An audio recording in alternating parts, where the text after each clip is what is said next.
tennis court, 2 helicopter pads, gotta have that. Bowling alley, but no squash? No squash in this yacht? 85 feet? Pfft, come on, where's anyone gonna sit on that thing? Come on, baby. Broker? Yeah. What's going on, baby? No, I'm not ready to sell. I don't care. I think people have a penchant for video games now, and they're not ready to give it up.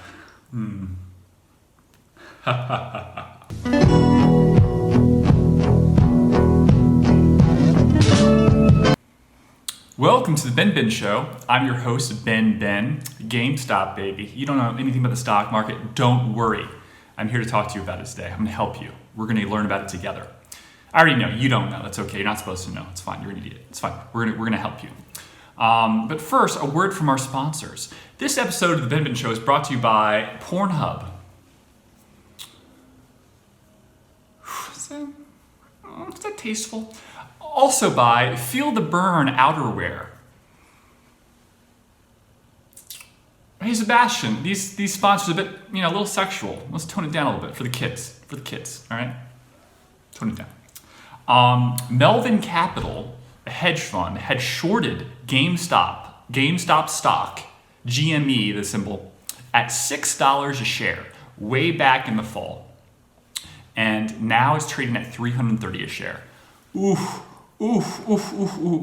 That's like a $60 per share appreciation. That's, if you had 1 million shares, it'd be 60. Oh, ouch. And they had way more than 1 million shares. Ouch.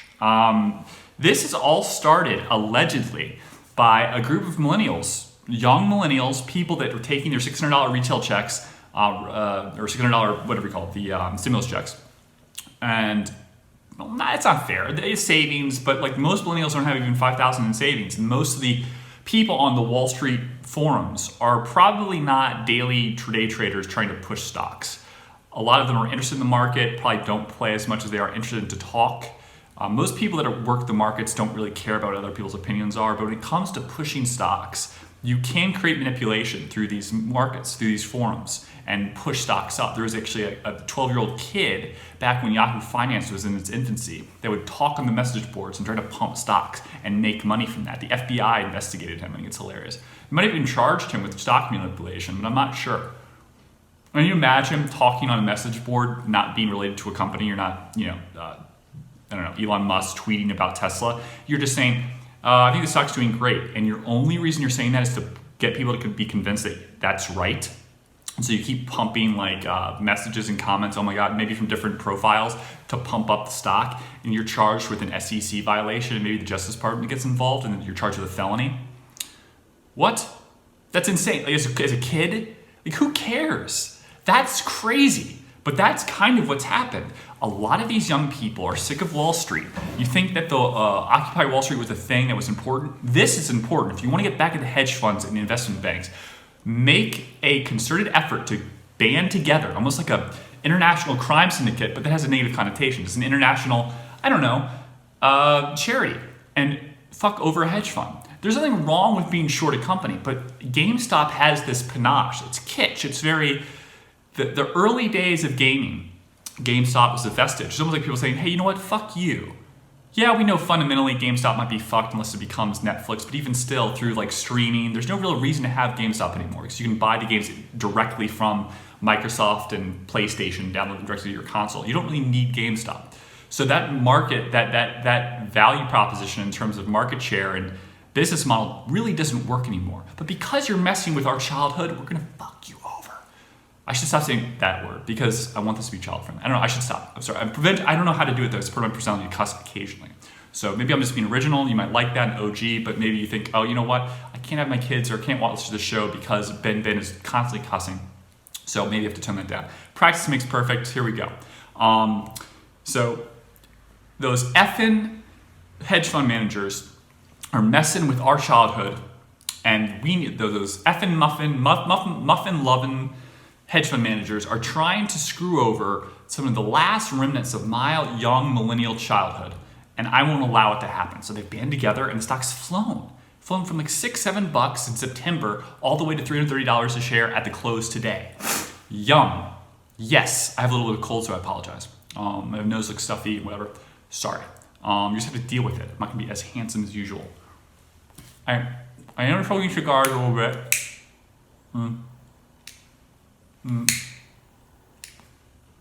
Ah, shit.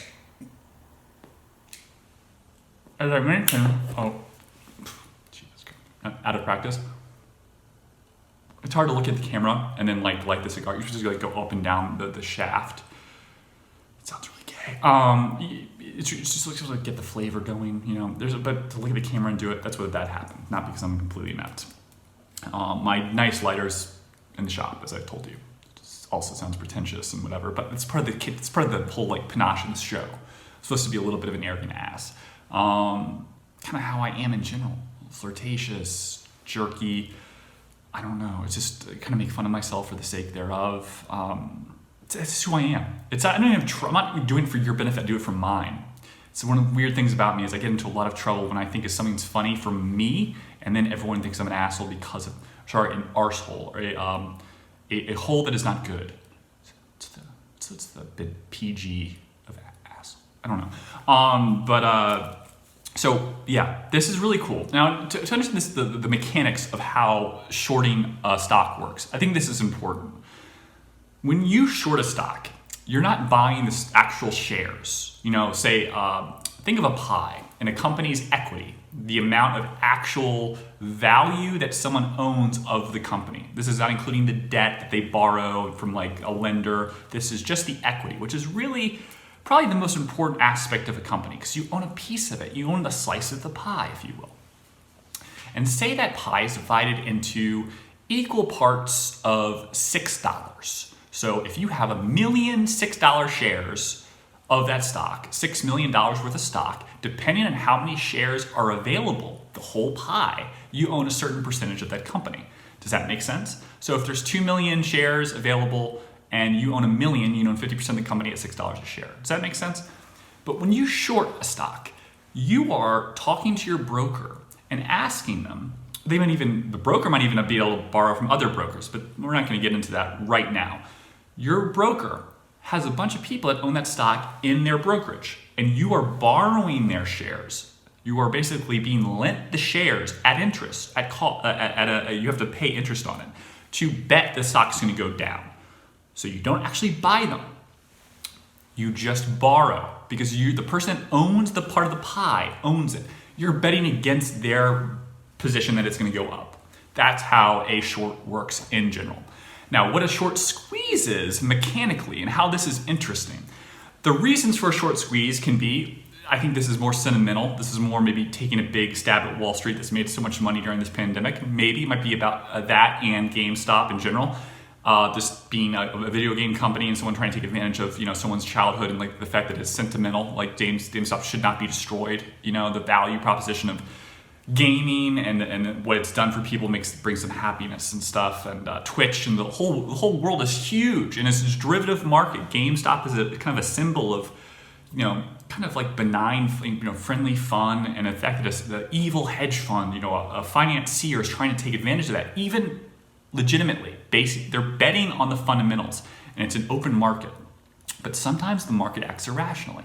Sometimes it's not a random walk. Sometimes the mechanics of the market can be manipulated, particularly in shorter time durations, where long-term, GameStop, unless it changes its business model, is going to be worth less than $6 a share. It might go to zero. Maybe that's the long-term play. But in the short term, you can profit. And the reason why Melvin Capital got screwed out of its $6 short position is because when you short a stock and the stock goes against you, in other words, it rises or appreciates in value, you have to put more equity, put more cash into your account to protect against the position. Otherwise, you're in trouble.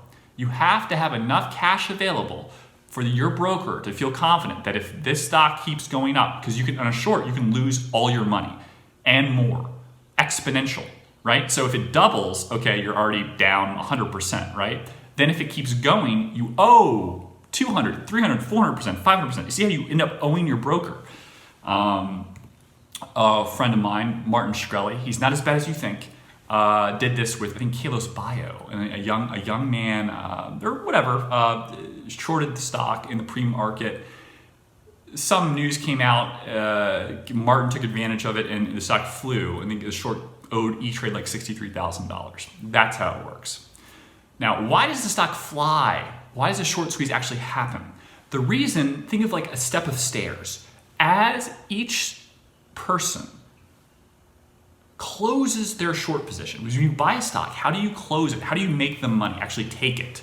Well, your broker, depending on whether you have a margin account or you have a cash account, you sell the stock at, say, $6.10 or whatever. You get 10 cents per share of value, and then in 3 days the trade actually settles in terms of the cash and goes into your account.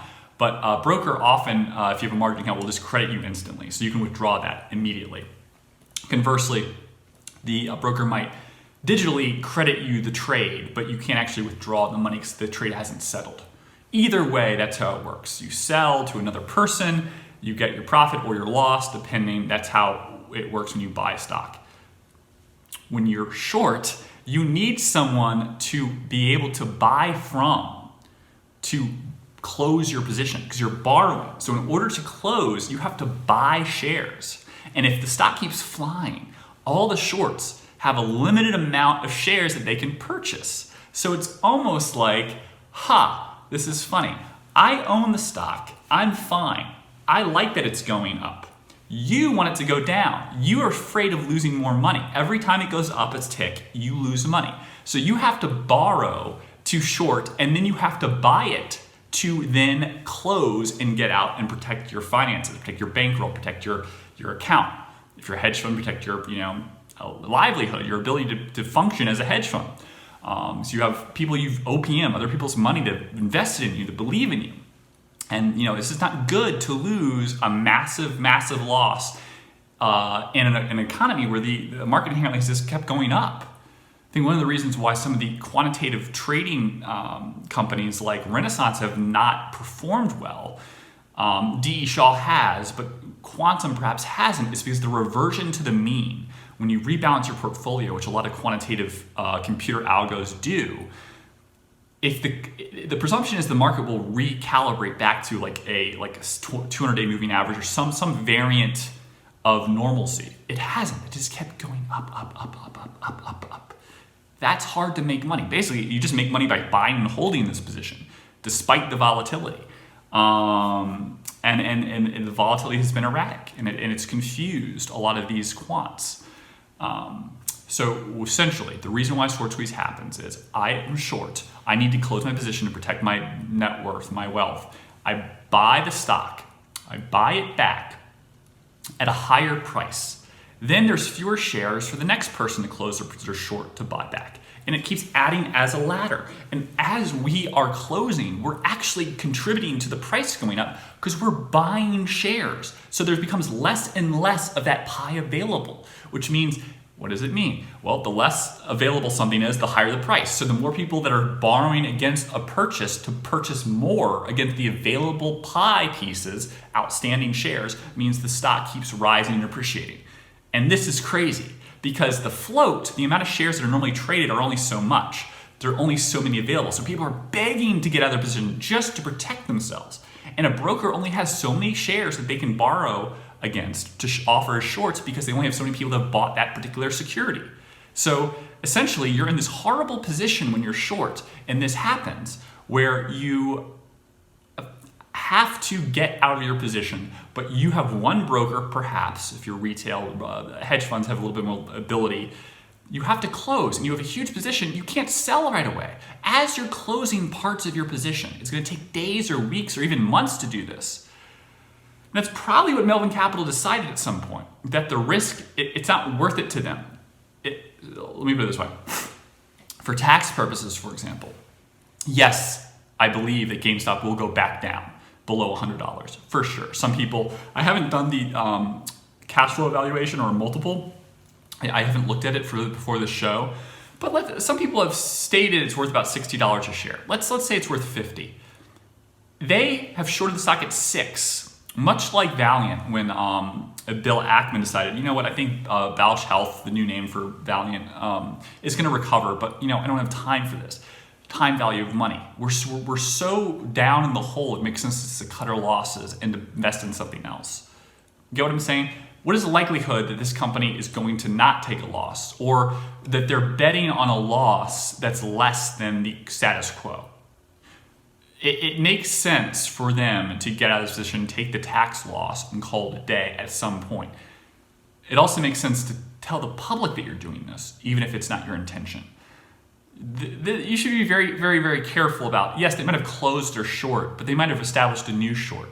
I would definitely be short GameStop right now and not worried about it whatsoever. I don't care if it goes to 2,000 because it's going to go back below 100. The business always, always, always is most important. The firm value, the actual fundamentals of the cash flows are really what's important.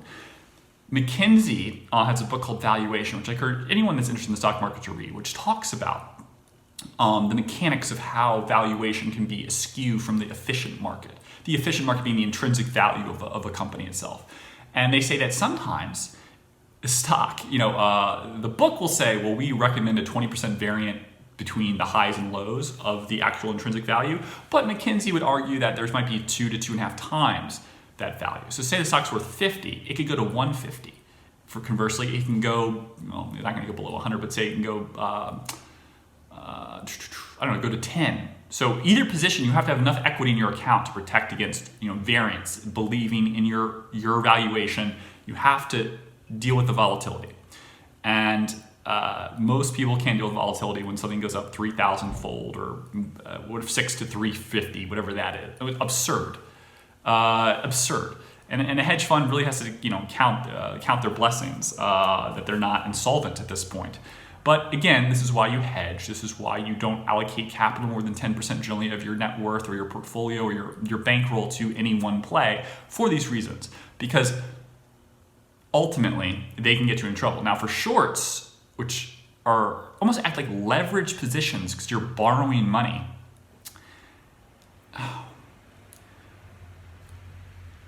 you have to think that they must have sold at 50. At 100. They must have started to unwind some of their shares. They didn't take a complete loss at 350. We won't find this out for some time. But my goodness, they're not insolvent. The president's gone on TV. But to state publicly they finally closed out the position would suggest that the damage is done from a public standpoint. Everyone at CNBC saying, "Oh, this is awful stock manipulation." I'm like, this is what happens every day on Wall Street. Why are you not? Why do you care that the little man is getting on the hedge fund on a one particular stock, particularly? You think the market's supposed to act efficiently? Then why do we pay all these fees, 2 and 20% to all these hedge fund managers? Let them have their day. It's just one company. It's not like every single person is in on it. In on the short. In order to be short, you have to have another side. It's not like Goldman Sachs is long GameStop at $6. Probably not. Someone probably came in for the trade, not for like the long term, but for the trade at 14, 17. When it got to like 20, this is what I did with dry ships back in 2016. I saw how low the float was. The trading of shares seemed to be disturbs activity. Martin Shkreli talks about this too. In order to encourage trading, you have to create volatility. You have to create activity. Trading back and forth the same shares can give the illusion of this. I think George Economou and Dry Ships, the Greek shipping heir, intentionally wanted to do a reverse split and wanted the stock price to go higher. And so he was churning shares, buying back and forth to create bizarre trading activity. He took the stock from $8, $6, $5, $3, whatever it was, all the way to $120. I sold out at around 80. I bought it at 15.35. I made a lot of money. Made all this money over the weekend. From Friday I bought, sold it on Tuesday. I had surgery for 14 hours on Monday. Had a stop loss available. Looked at my phone when I got out of surgery, like, oh my God, it went through my stop loss because it was, sometimes things are so volatile they can you can't get your trade in. And then if you have a limit, you're screwed because it's like, oh well, you missed it. You should have a market stop loss, so just trade out and no matter what, get out of the position. If it misses your trade, get out of it. Have a wider berth or have multiple stop losses if possible.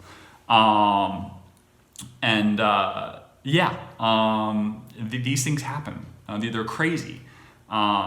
this shouldn't discourage people from trading the market like, oh, it's crazy. Generally speaking, the market does not act and function this way. This is manipulation. But long term, the stock market inherently is, doesn't allow for these type of crazy plays.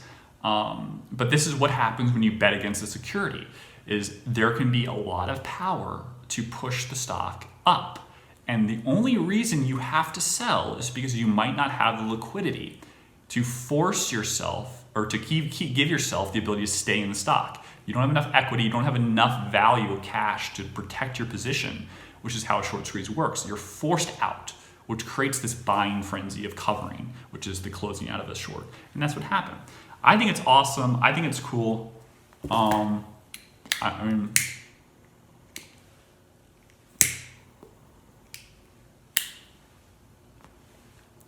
The stock market isn't just about buying and holding stocks. It turns out, yes, that's a thing, but you have a position.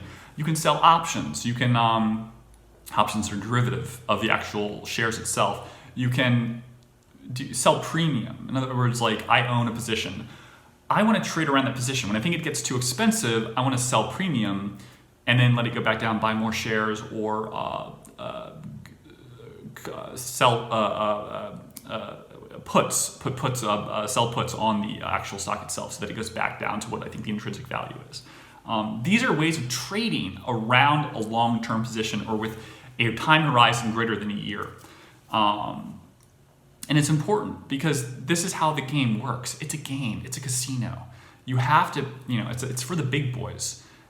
In this circumstance, Robinhood won. The little man created its own hedge fund essentially through a global syndicate of people and pushed this stock up. Now, I wouldn't be surprised if a hedge fund got in on it and helped, or multiple hedge funds. There's a lot of quants that have, triggers, and I wouldn't be surprised, they got help from a firm with maybe $1 billion under management or something more to help push this up.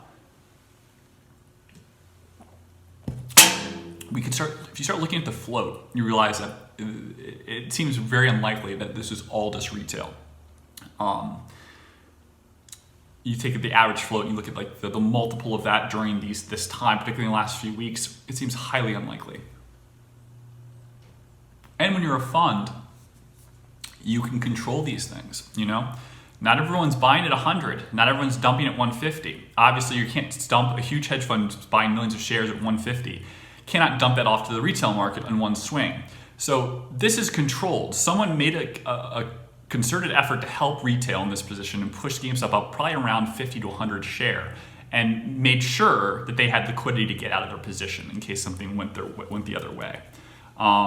Provided Melvin Capital did not, as an activist investor or what have you, didn't come forward and say they're getting out, they felt confident they had a buyer on the other end. So you own the shares at a hedge fund at 100. You know that Melvin Capital is trying to unload their position, but they can't. You keep buying, and then when they basically they're waving the white flag. You have a position, like given the amount of shares that are actively traded, it's not possible for them to unload based on a certain time frame. You can have computers do this. Like what's the likely duration of time it would take for them to unload this position at this point? And then you have to see like how many people are buying still. And what is the price momentum? Is it slowing down? Is it going up? You can do this with a pen and paper, but you can do this with a computer as well. And this is the way the game's played. It's very, very fun, very, very cool. It's a great game. It takes 2 to 3 years, I think, for an MBA really to like gauge. In other words, not even an MBA, just financial experience, like to really gauge the precept, and then the concept of application, which you should be doing to learn anything. I don't think learning from books is correct. I think you have to apply, particularly when it comes to like it's basic math. But the amount of work and the oversight of looking at a security, looking at like the cash flow statements, looking at the income statement, the trinity, and the balance sheet. That's basic shit. But if you want to like make yourself a player, you have to be able to see the ways of manipulating those positions. You have to see inside of just the basic, okay, here's the ROA, ROE, here's return on tangible book value, blah, blah, blah, blah. This is what I think about this. This is, all that's wonderful. That's not how you make money. Investment banking, sure, maybe, but you have to be able to sell. You have to give someone a reason to sell the story of a position or a company that's trying to unload, or what the value proposition for underwriting like a merger or working on a merger with as an investment banker. You have to see true value proposition that isn't inherently there, or you have to financially engineer it. This requires time, work, and it's fun. But that's why they get paid a lot of money. So again, I think that the idea of capitalism being evil or something like this is hypocritical, because retail just made all this money. You have a guy with $30,000 bought it in at $6,000. I know that seems like that's a lot of money, but like, I don't know, the average pension for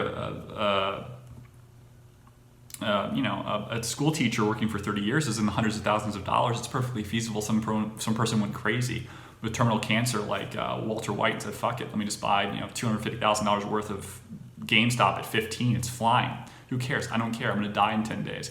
Boom, made it. Made my family, I don't know, $6 million. I'm retiring into death. This is fun. You just don't know. It's crazy. And we're in a market now where the dollar keeps depreciating. See, I wouldn't be surprised in the U.S. in this like deficit spending environment that Biden's creating, with a $15 minimum wage coming too. Geez, that's not going to help restaurants when they get back. Like, they're already waiting to get back to normal. Oh, by the way, you now have to pay people by 2025, might be 2022, $15 per waiter, per retail seller at your store. Thanks, Amazon's just like, yes, you do. That's what you gotta do. That's what you gotta do. And then they start like, I don't know, creating some sort of like rocket program where they move all their production and like inventory off-site out of the United States, and they just use like, I don't know, like helicopters to fly in the United States and drop off the packages and to pay the $15 minimum wage. I don't know. You just don't know. And there might be some provision there that protects them versus protects like a brick and mortar company that's like operating versus non-operational. Like, well, they might treat there's so many weird little things you could do, but like, this is not helping the economy. It looks like, I wouldn't be surprised if the United States adopts digital coin with a fractional price share that's basically higher than any normal person can buy. Like, you can buy fractions of Bitcoin, keep going fractionally. But maybe there's like a digital coin that like separates like the everyday person. It's a barrier to entry, and like that becomes the standard currency, and the dollar just keeps like depreciating. But they pay everyone else all these stimuluses, universal minimum wage in dollars, which creates this huge gap between the rich and the poor. And it basically subsidizes this false middle class lifestyle, which is completely controlled by the government. I don't know. We should move on. I don't know. Stocks are fun, but they're not for everyone. I had some detailed analysis. I want to talk about Deshaun Watson before, and like NFL players, and like what's differentiates someone quantitatively from being like a top 10 player. One of the stats that came out in the analytics world was QBR like 10 years ago, and it was kind of a dumb stat. But I decided like this isn't really the forum for it. I'd like to have someone on the other side to debate this in terms of like using analytics in terms of value proposition for players. But we'll talk about that another day. People are getting stir crazy over COVID. People are sick of it. People in the Netherlands rioting, burning down testing facilities, curfew complaints, which is justified, because does COVID go away, at night? It makes absolutely no sense. I guess the idea is that the less time people have outside, the slower the spread will be. But then I wonder, shouldn't we all just raise the herd immunity like time frame and try to get to that 85%? That's for the United States. Thank you, Dr. Fauci, too, for lying to us forever, saying we're ready to hear that the herd immunity is in fact 60% required to go back to normal, whatever that means under a Biden administration, in this new like socialist world we're creating with, it's getting crazy, the amount of censorship, weird stuff for the sake of national security. Like, it's creepy. But I digress. People are getting sick of this. The world is getting like, all right, what do you want? China has been swabbing people in their ass to test for COVID. They do anal swabs. Anal swabs for COVID. They say it's better. Like a plasma concentration, because the rapid antigen test really isn't good, which leads me to another point about mandatory airplane travel. You have to have the test before you get on the airplane. Well, it doesn't, better swab them up the ass because that doesn't work very well. We saw Elon Musk get 3 positive, three negative tests. Doesn't mean the rapid antigen doesn't work. You're getting false positives from some guy who might have been exposed to COVID in March. Remnants of it in his saliva, in his bloodstream. But so apparently the testing is taking a probe up your butt. First, 3 to 5 centimeters up your butt. China's National Health Commission has been swabbing people 1.2 to 2 inches inside the rectum. The swab is to be rotated and removed and then placed into a sample container. On Friday, a resident at Tangshan in Hebei province, about 120 miles of Beijing, told CCTV that she was given double rectal swabs as part of citywide testing in her area. She said each swab took just under 10 seconds. Oh, so that's nice. That's convenient. Because you don't want more than that. It's already, you have someone, giving you an anal prodding, without, obligatory anal prodding. You don't want that last one. At 10 seconds, it's perfect. It's very inconvenient. Or very convenient, I should say. What are we doing? What is? I know it's China, but we seem to be adopting some of this austerity really late in the game. Makes me wonder, what if this is just a ploy for when the aliens want to come probe our asses? We're just practicing. It's how much can we get away with? When aliens come, they want to probe everyone in the ass. We do it right now. It makes people feel comfortable, loosens them up a little bit. No pun intended. It's nuts, man. So the airplanes.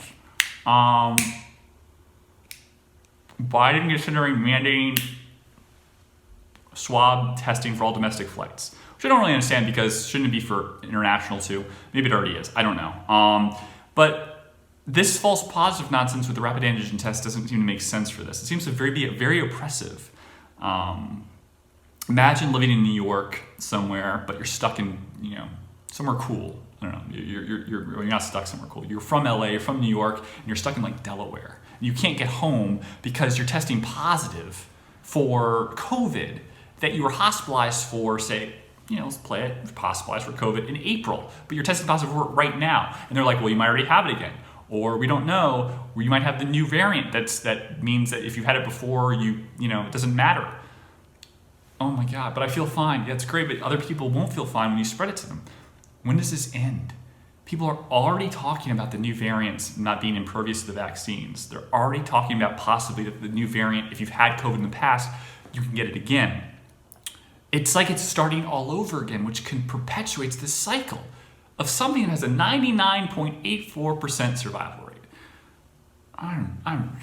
It might be 99.984. I might be misspeaking. It's ridiculous. One of my friends has been in a bunker for, God, I don't know how long. Fauci just said recently to wear multiple masks, right? Wear multiple masks. The same guy that told us not to wear masks in the beginning. Don't buy masks. They're not necessary. He did this on purpose, lying to people. He admitted he was lying so that the nurses and the frontline people would get masks first. So basically, let's get this disease spread. Let me violate my Hippocratic oath as a fucking doctor and make sure that a pandemic virus pushes through our population just so that our nurses can treat it. What? That's not grossly a violation of national security. Well, by definition, I'm protecting national security. I'm sure he was told this, but my goodness, to what end? This is so crazy. That's the guy that says, hey, by the way, you should probably wear 3 masks now. But not the nice N95 masks. You probably wear three bandanas is good. Dude, how can we take you seriously? You lied about the herd immunity. You lied about the masks in the first place. I was just Then I have a friend who's like, dude, totally, I wear 3 masks all the time already, dude. You didn't know that? Masks work, dude. Masks work. Of course masks work. That's why we have the infection rates are higher than ever before. Of course they do, dude. People just aren't wearing them correctly. Which, in a nutshell, implies that masks don't work. Say they work perfectly, but people don't wear them right. People at gyms, for example, gyms are still open, but you can take off your mask between a set to breathe if you need to, defeats the purpose instantly. Because if I can infect someone just from breathing, even though they're wearing a mask, that's over. Game over. So stupid. The whole thing is stupid.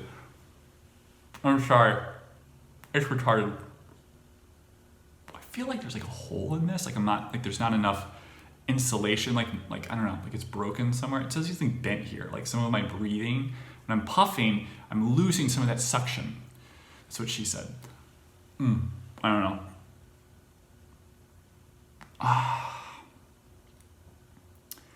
It's just the head of infectious disease, whatever his position is, the lead propagandist of the COVID movement. It's not his position to lie to the American people. He's not supposed to be a figurehead of the CIA or NSA in some grand scheme. And I'm not trying to talk about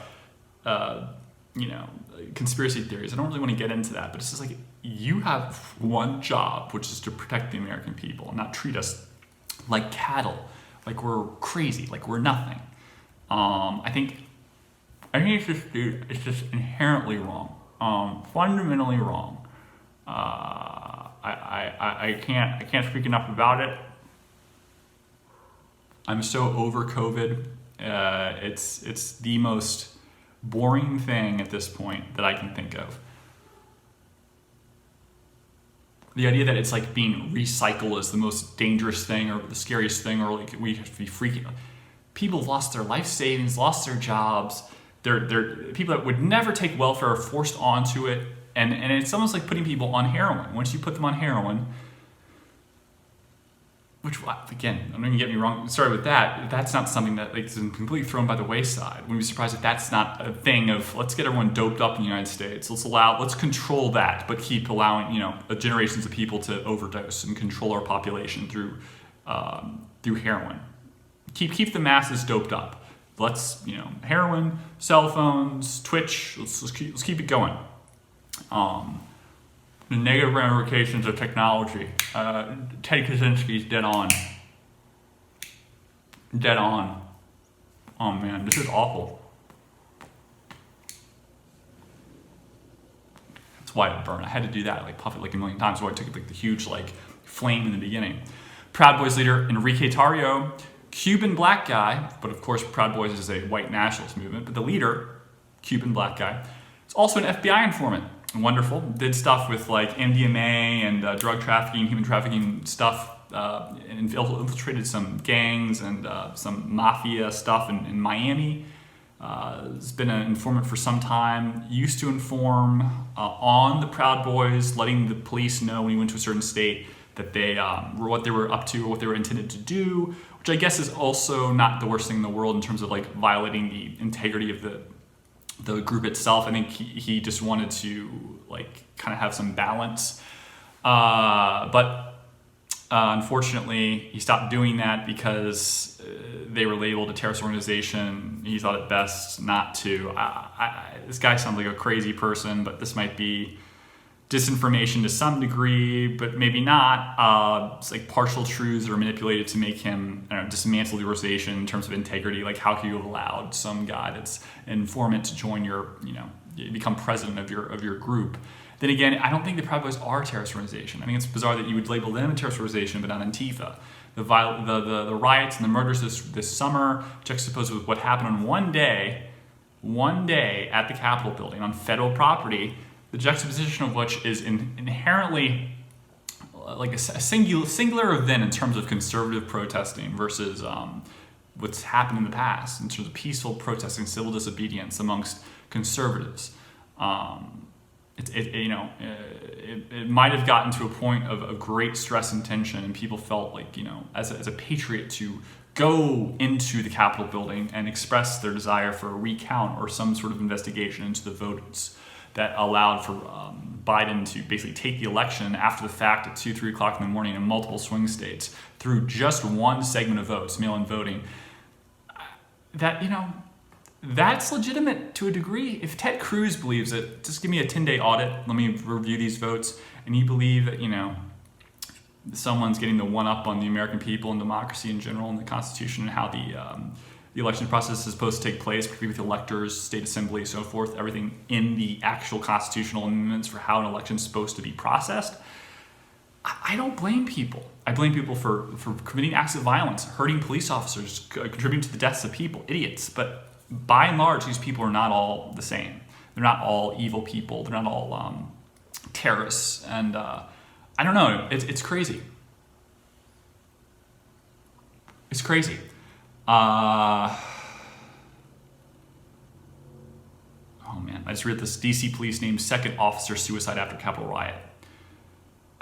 And this is a weird thing. No one was there to protect these people. The National Guard was asked to come in. They said no. It's very strange. It's very, very, very strange. In fact, the people actually made it a racial issue that had the Save America movement been largely a group of black people, like BLM, there would have been a larger police presence, which is people lose their lives, and there's this rare occurrence of a singular event involving conservative protesting that got out of hand. And to sensationalize it, to sell it as a racial issue is so grotesque to me. I can't even begin to understand what people are really thinking in terms of capitalizing on the news.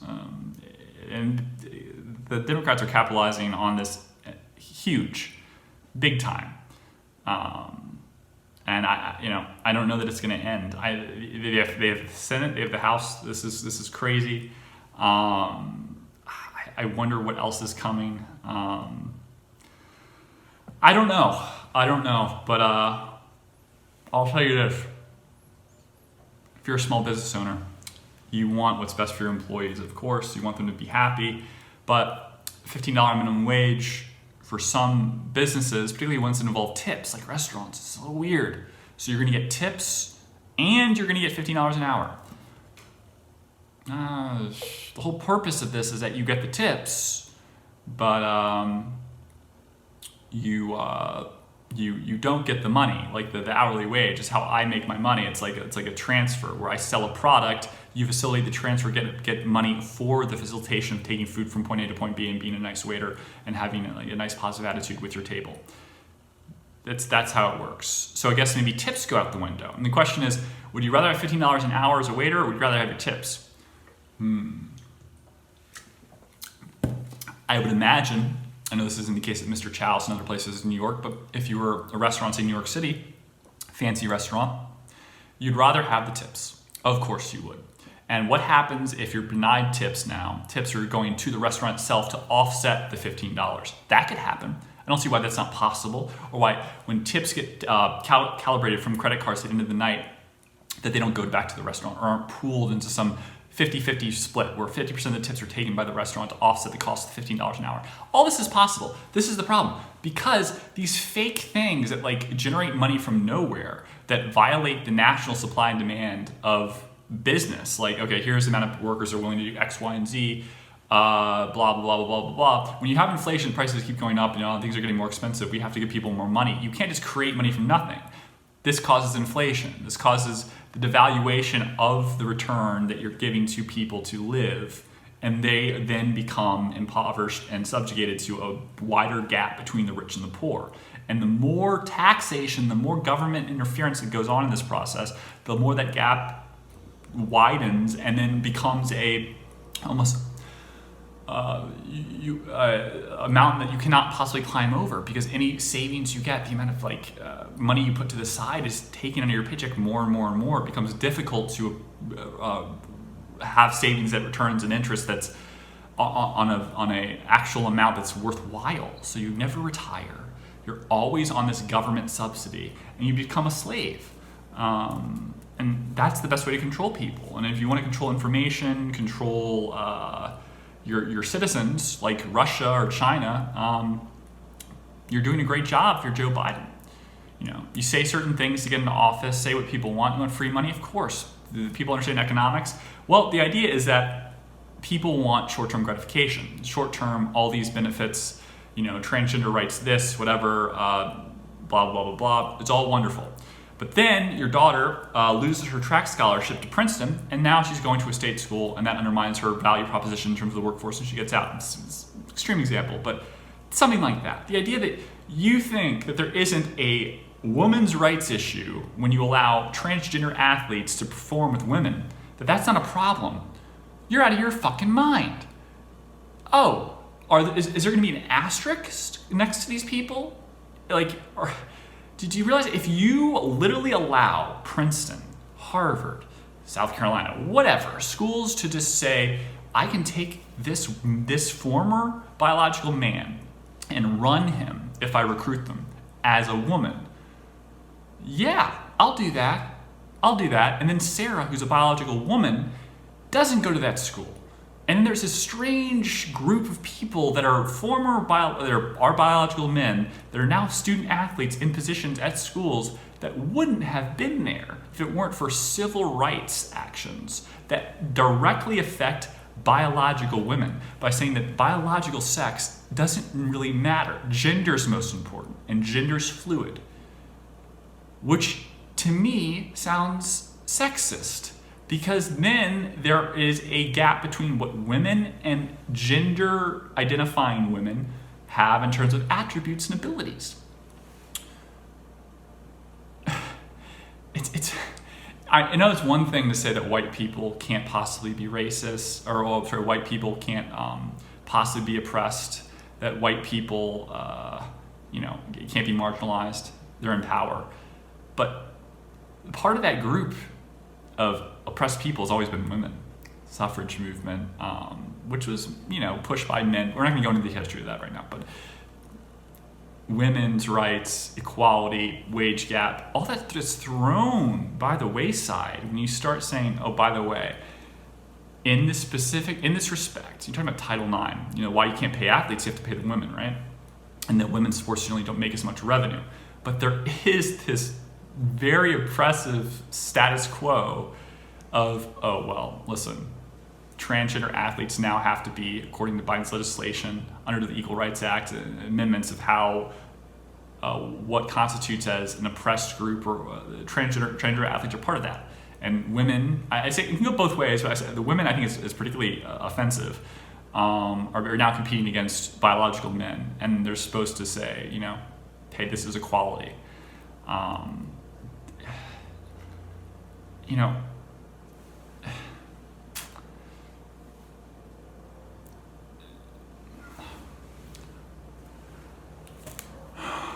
What am I supposed to say?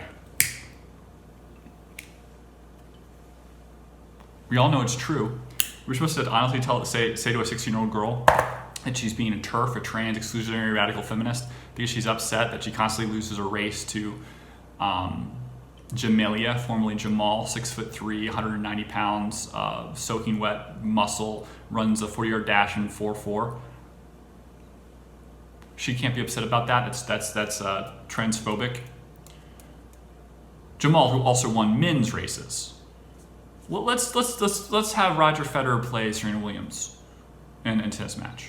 What does Serena say after John McEnroe was condemned for all his comments being sexist, saying that Serena Williams wouldn't be able to compete on the ATP tour? Serena said that she'd lose against the top 200th player in the world as a man. She's gotten crushed. It's happened already. It's two different sports. She would get dominated by Andy Roddick or Roger Federer. She would just...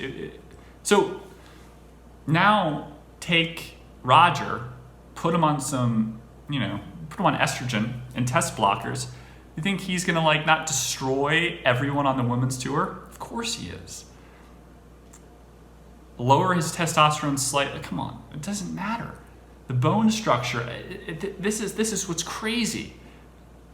And the idea that the identification of women is a mental perception. However you feel is who you are. Why then do hormones have to be involved?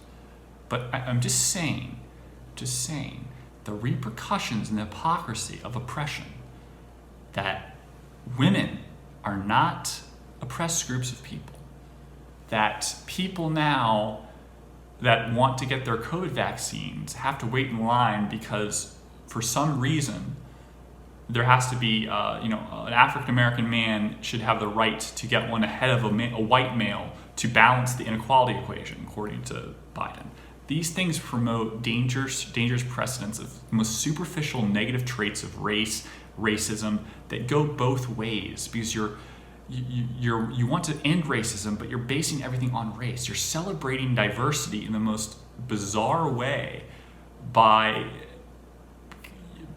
by identifying the very superficial characteristics that you're trying to get rid of. Because the only way to keep the narrative going is to keep talking about racism and keep peddling this bullshit that push the constituency. And the people that you want to vote for you, that are ostracized socioeconomically or otherwise, they're obviously going to take that power position and roll with it. Like, I think what you're doing is kind of racist, and it's not good for, relations between men, women, transgenders, gays, lesbians, whatever. But you're giving me power that I didn't have before to roll with your narrative. Of course I'm going to roll with it. I'm going to joy read it, or I'll sharpen it up. Of course I'm going to do it. I'll be a spokesperson for your bullshit because you're empowering me as a member of Antifa or some otherwise. You're giving me the ability, a platform to be justified in my anger that life's unfair. Why wouldn't I take it? Of course I would. You're making it perfectly okay to be hypocritical. You're making it absolutely okay.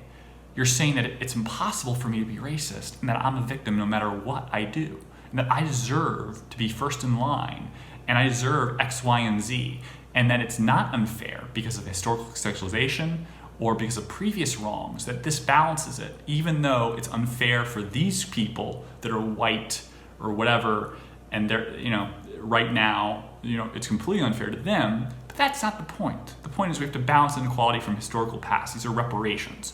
So transgender oppression, women now have to take the brunt of the stick of it in women's sports, and that's just the way it is. That's how you balance the equation. In terms of perpetuity, obviously this utility function of balance becomes unbalanced, because eventually the amount of time where transgender women are beating biological women in sports will supersede the time of oppression. Say 600 years from now, 5,000 years from now, I don't know, however long you want to say transgenderism has been. It's in the dawn of time. It's 5,000 years. 5,000 years from now, now that it's tilted the other way. So how do you differentiate the? Do you get what I'm saying? Like, it's just, it's fake. It's all for votes. It's not real.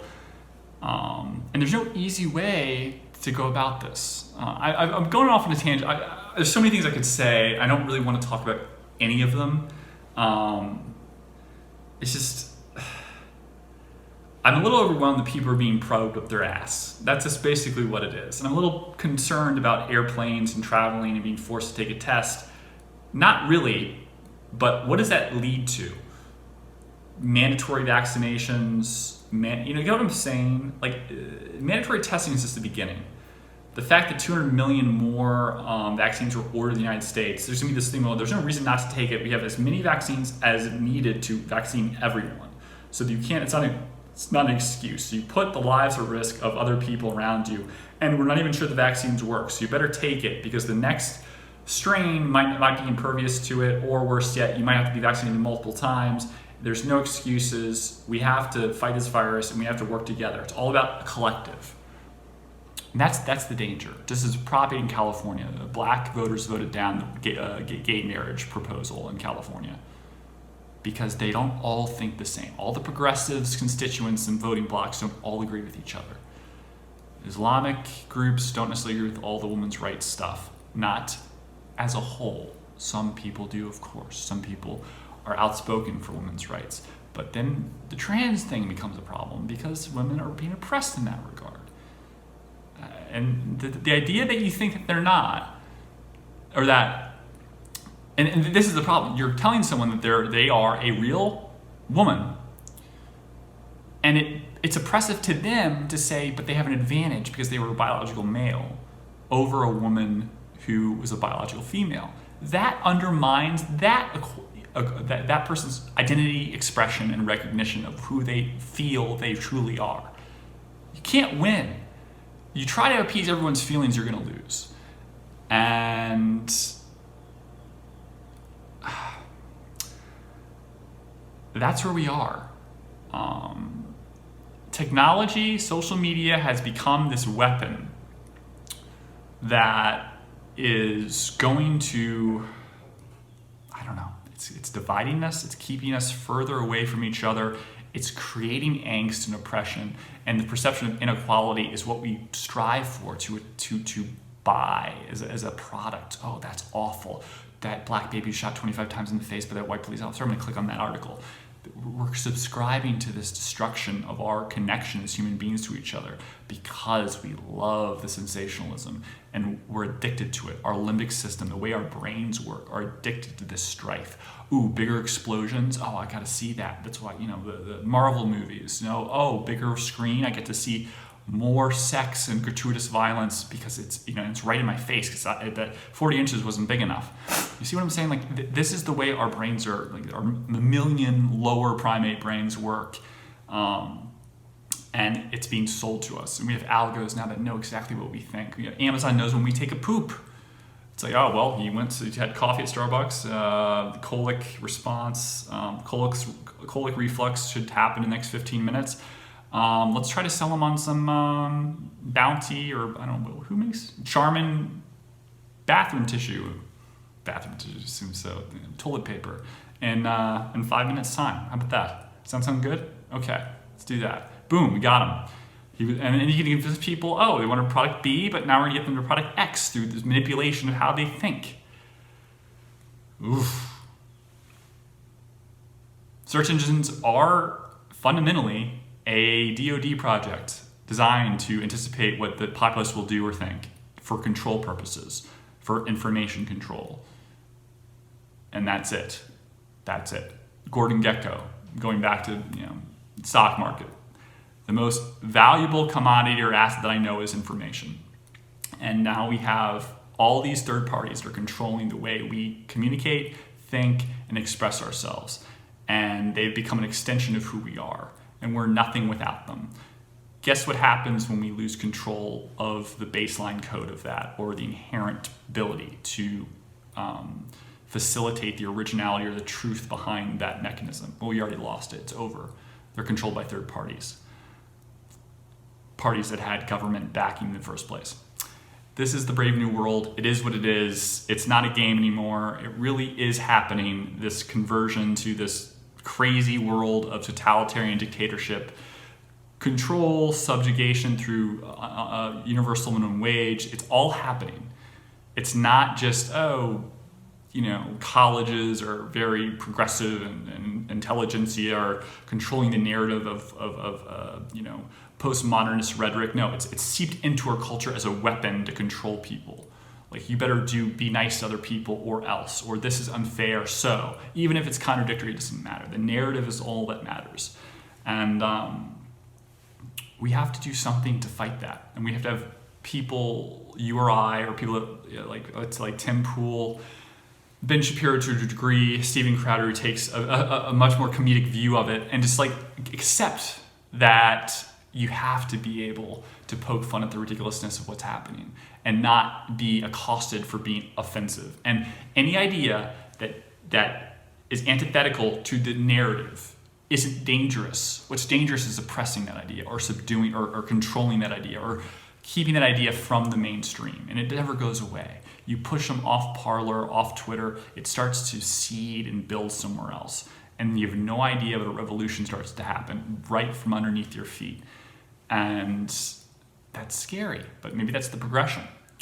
Rome didn't last. Maybe the United States won't either, and maybe we're seeing that happen now. We're in the late stages of some new revolution or new turnover that then will be reversed back to the mean, something more resembling the democracy that we know.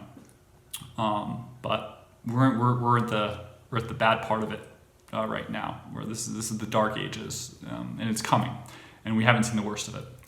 All right, click if you like it. Click down below. I'll see you guys next week. Post this tomorrow. Add some clips probably Friday. I'll talk to you later. All right, bye.